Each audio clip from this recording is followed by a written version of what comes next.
Subscribe करिए short and dictations channel को और दबाइए इस बेल आइकन को ताकि आपको मिले latest updates. Be ready. 5 seconds. Start. Mr. Deputy Speaker, Sir, I rise to support the demands for grants of the Ministry of Defence. Sir, the armed forces of India deserve the gratitude of the whole nation for carrying out a magnificent job ever since independence. The primary responsibility of the armed forces is to keep the borders of the country inviolate. Apart from this, the armed forces have been employed in numerous other tasks such as in the aid of civil power, going to the rescue of neighboring countries, and anti-terrorism, and helping civilian population in fighting natural calamity. All these multifarious duties have been carried out by the three services with extreme courage, devotion to duty and self-sacrifice. The Indian Army in particular have proved themselves second to none time and time again. The operation carried out in Maldives a couple of years back showed planning and execution of the highest order. In fact, it was reminiscent of the much publicized and highly praised action undertaken by Israeli armed forces.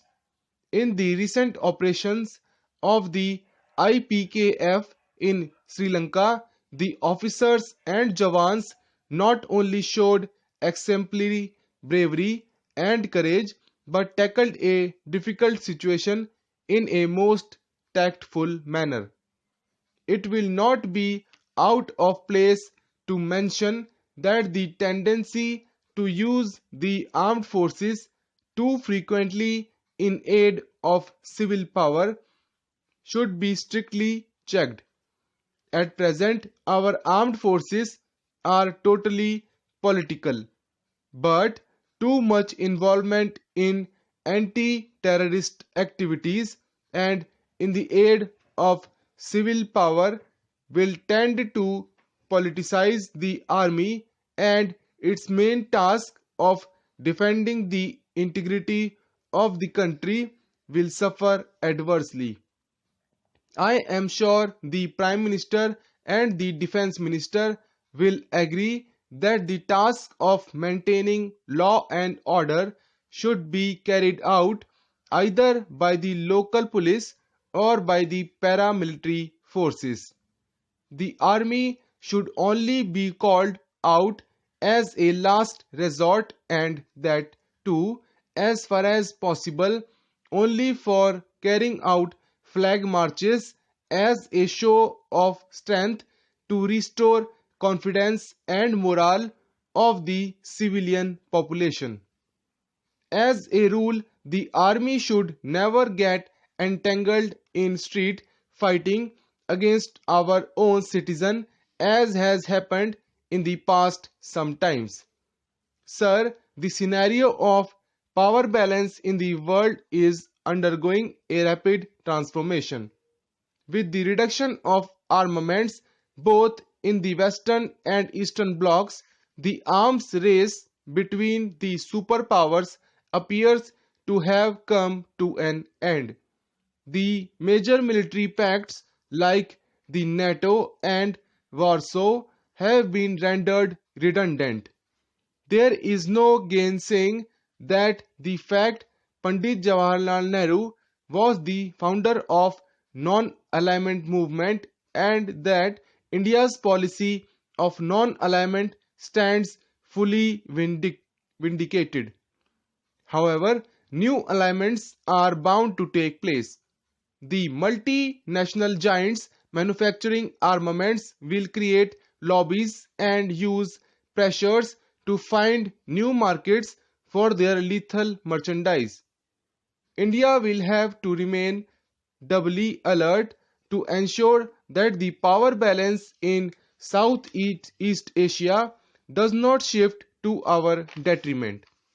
In the context, our planners will have to take a hard look at our nuclear policy, although India is committed to the principles of Panchsheel and our peace living intentions are well known.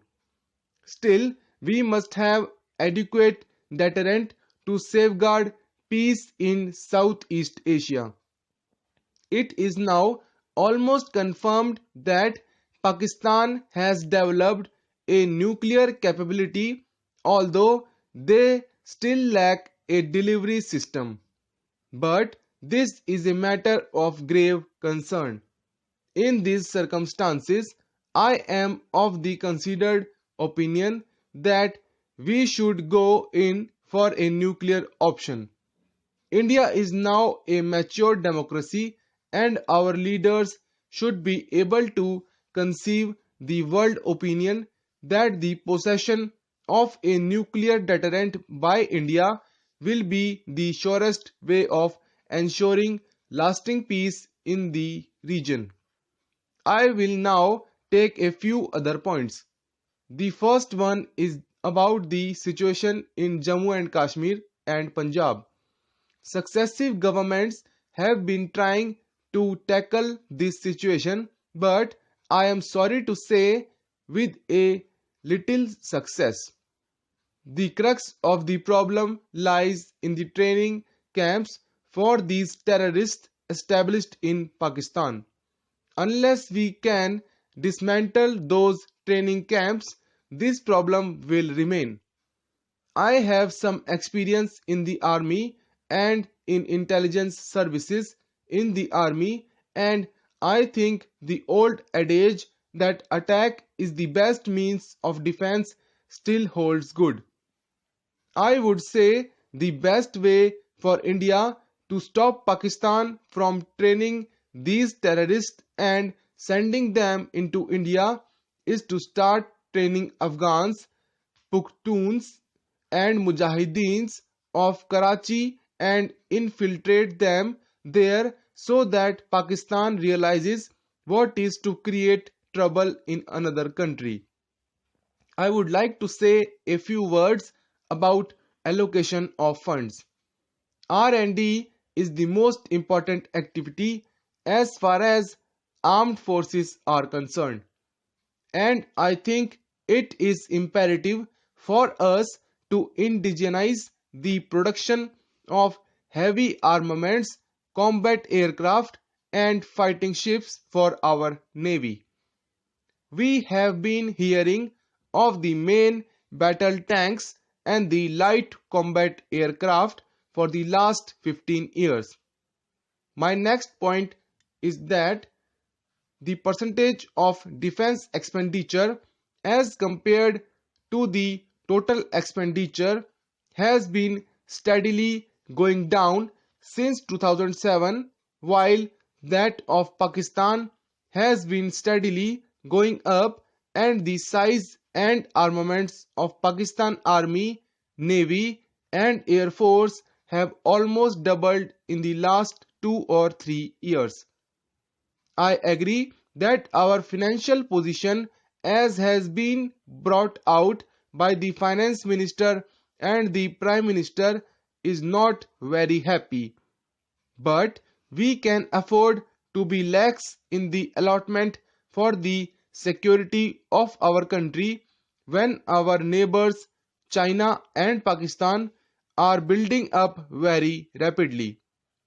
I would request the defense minister, the finance minister and the prime minister to pay particular attention to this and to see that our army and its two sister services, the navy and the air force, are not run down under any circumstances and are given proper allocation of funds.